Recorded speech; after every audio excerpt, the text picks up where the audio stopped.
Huwag kang mag-expect na maging successful ka nang walang paghihirap. Remember this, true success comes from endurance and perseverance.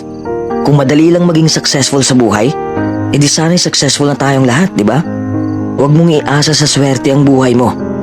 Invent opportunity and embrace your failures. Maraming taong hihila sa'yo pababa, pero huwag kang magpapahila sa kanila.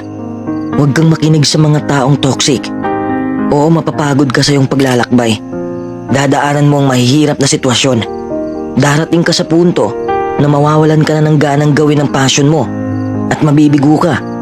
Ang punto ko lang, the next time you fail at something, congratulate yourself. It is an achievement. You're one step closer to actual success. Marami kang matutunan sa kabiguan mo. Along the way, you learn a lot about yourself and you learn a lot about what makes you happy.